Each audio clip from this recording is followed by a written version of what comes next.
আলহামদুলিল্লাহ। আসসালামু আলাইকুম ওরহমাতুল্লাহ। প্রিয় ভাই ও বোনেরা, আজকে আমি আপনাদের সামনে এক ভয়ঙ্কর গুনাহার কথা বলবো। এমন এক গুনাহ যা আমরা প্রতিদিন করি, অথচ বুঝিই না, আর তা হল গিবাত। আল্লাহ তাআলা কোরআনে গিবতের ভয়াবহ উদাহরণ দিয়েছেন। তিনি বলেন, তোমাদের কেউ কি তার মৃত ভাইয়ের গোশত খেতে পছন্দ করবে? নিশ্চয়ই তোমরা তা ঘৃণা করবে। সূরা হুজরাত ৪৯-১২।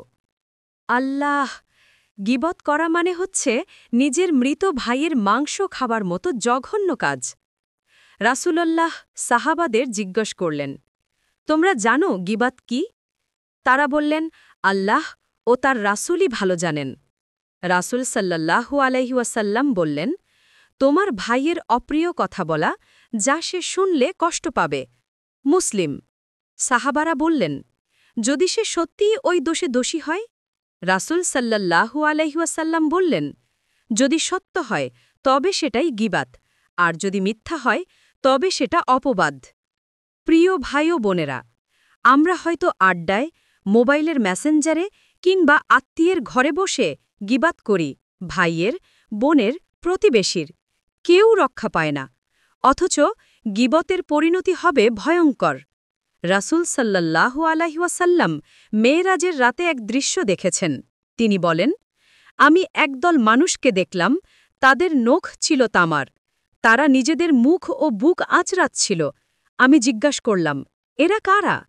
ফেরেশতারা বললেন, এরা সেই লোক যারা দুনিয়ায় মানুষের গিবাত করত আর তাদের সম্মান নষ্ট করত।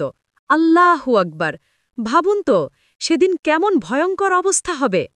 ভাই ও বোনেরা, গিবাত করলে নামাজ রোজার সওয়াব নষ্ট হয়ে যায়।